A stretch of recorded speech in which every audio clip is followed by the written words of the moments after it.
Hello and welcome.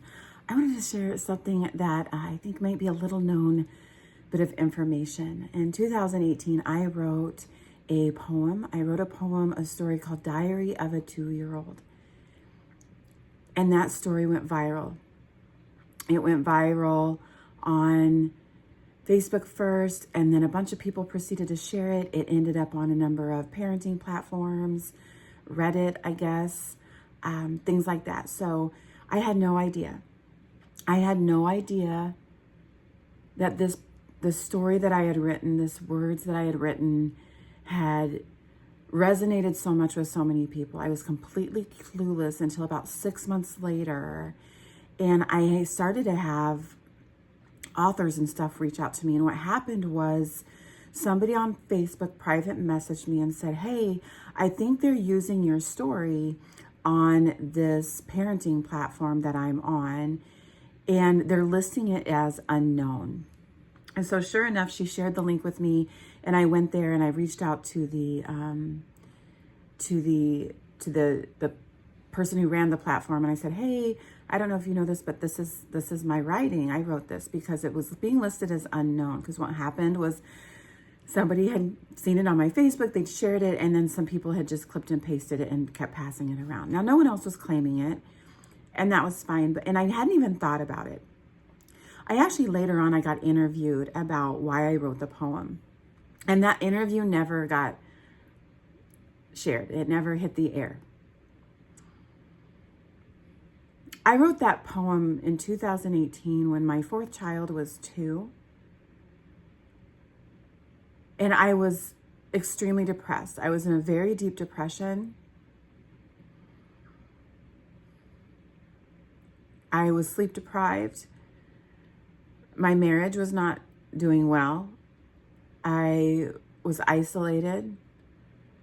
I was still very much struggling with, my relationship with alcohol, my relationship with binge eating, my relationship with checking out on Netflix for days at a time, my relationship with not getting a shower or a decent meal on a regular basis. I was in a very, very deep, dark, lonely space when I wrote that poem. And one morning I got up, and after sleeping again in a recliner with a child on me, I got up and I wrote this poem because I was living my life also from the space of a 2-year-old.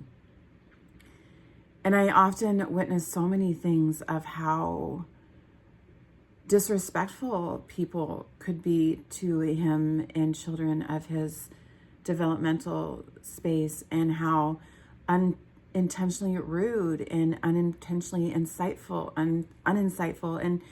and expecting these little humans to show up better than us.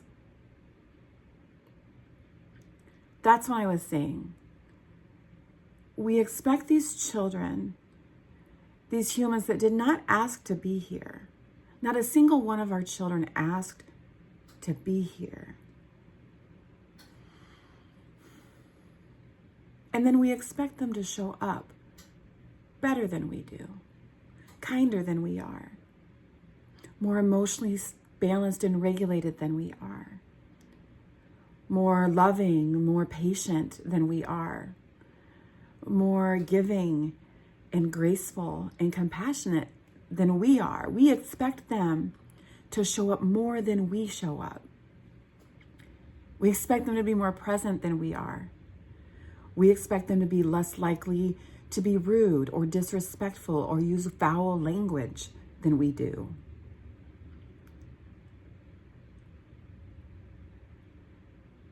This is probably going to upset people, but we show up as these flaming dumpster fires.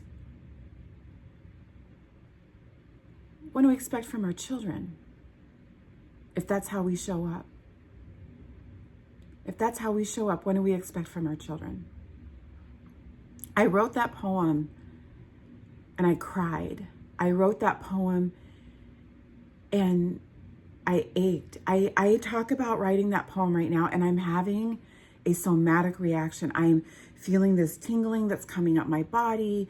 I'm probably going to cry. I can feel my tears coming to help regulate my system. He's my fourth child. I'm going to say this one last thing. I was prepared. I was prepared to have this child. I'd already had 3 children. I'd lost 3 children. I raised children. I have an education degree. I have an early childhood education degree. I'm educated. I am an expert. I would be considered an expert in early childhood education today. And I still got depressed. I still isolated myself. I still went into an ebb and flow of postpartum. I went days without sleeping. One time I went 2 weeks without taking a shower.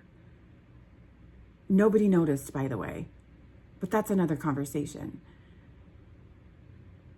We have to come back to this body. I was not in my body in that experience. And when I would get in my body, I would freak out and run, right? I'd dissociate. I'd drink, I'd binge eat, I'd binge watch TV, I'd shop on Amazon. I would do anything but be in this body. And this post is a lot longer than I meant it to be, but I hope you listen to the end of it. We need to get back in our bodies. And here's my woo-woo thing that I'm going to say to you. Whether you agreed to it or realize it or not, we came here for this human body experience, and we are experiencing the world from the human body. And if we are stuck up here, we will continue to fail. Not just ourselves, but our children. They did not ask to be here. They did not ask to be here. Not in the way that we treat them that they did. So take it and leave it. Unfriend me, friend me. Maybe you have a story to share. Share it. I wrote that story because I want people to understand that our children deserve respect from the moment they are sparked into existence. But the way we treat them needs to stop. The way we treat them needs to stop. And maybe this is part 1 of some more of these posts, because I have a lot to say about this. I have a lot to say about it, but it is the number one reason that I chose somatics as a practice and a focus as a coach. I'm not a parenting coach. I'm a somatic and movement coach. And this is why. We need to come back to the body, because this is how we heal our community, our society, and then we heal our children. So take it or leave it. Much love.